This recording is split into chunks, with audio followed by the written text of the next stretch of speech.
سے شروع جو بڑا مہربان بخشنے والا.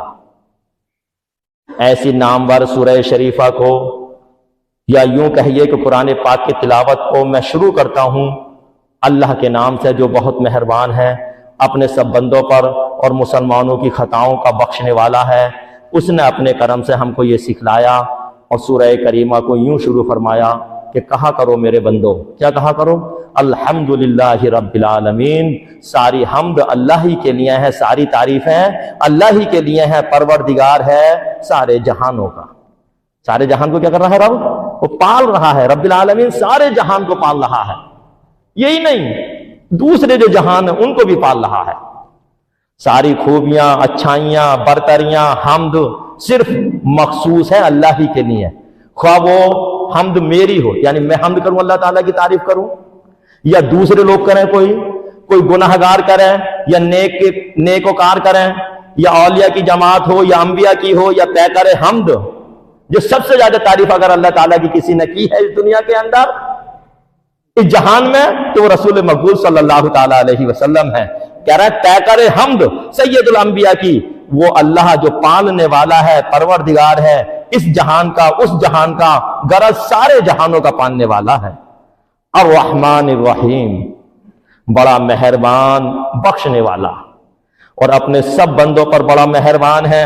مومن ہو یا کافر سب پر مہربانی فرماتا ہے، اور قیامت کے دن مسلمانوں میں گنہگاروں کو وہی بخشنے والا ہے. اب آپ کوئی کہہ رہا ہے دے دیتا ہے، ان پہ بھی مہربانی ہے. جیسا آج میں نے جمعے میں بتایا تھا، تم نماز نہ پڑھو تو ایک قطرہ پانی نہیں روکتا، ایک روٹی کا لقمہ نہیں روکتا. سب پہ مہربان ہے، بڑا رحیم ہے. وہ مالک یوم الدین، مالک روز جزا کا، یعنی قیامت کے دن کا مالک وہی ہے جو قیامت کے دن سب کو دکھلائی پڑے گا. ہر ایک دیکھے گا اللہ تعالیٰ کو، اور وہی مالک روز جزا کا ہے. اور کوئی اس دن ملکیت کا دعوے دار نہیں، کوئی دم نہیں مار سکتا. حد یہ ہے، روایت میں آتا ہے کہ انبیاء کرام بھی مارے خوف کے قیامت کے دن لرزتے ہوں گے. حضرت موسیٰ علیہ السلام گھٹنوں کے بل آ جائیں گے.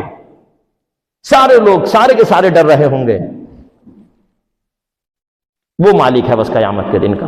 ایاک نعبد و ایاک نستعین، ہم تیری ہی عبادت کرتے ہیں اور تجھی سے مدد چاہتے ہیں.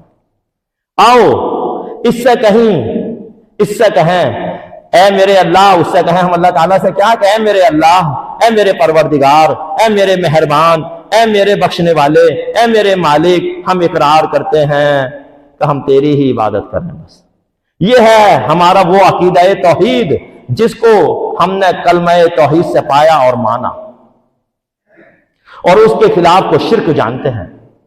جو کوئی دو اللہ مانے وہ مشرک ہے، چند اللہ مان لے وہ مشرک ہے. یعنی اللہ کے علاوہ کسی کو بھی اگر ہم نے عبادت میں شریک کیا تو وہ کیا ہے؟ شرک ہے. بس توحید یہی ہے کہ تجھی کو ہم پوجیں، تیری ہی عبادت کریں. توحید نہ اس سے کم ہے. یعنی کوئی کہے میں بالکل ہی عبادت نہیں کروں گا تو بھی توحید کا ماننے والا نہیں ہے.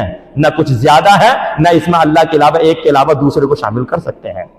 یا اللہ ہمارا بھروسہ تجھ ہی پر ہے اور تیری ہی مدد چاہتے ہیں ہم. یہ ہمارا وہ توکل ہے جو تو نے اپنے کرم سے عطا فرمایا.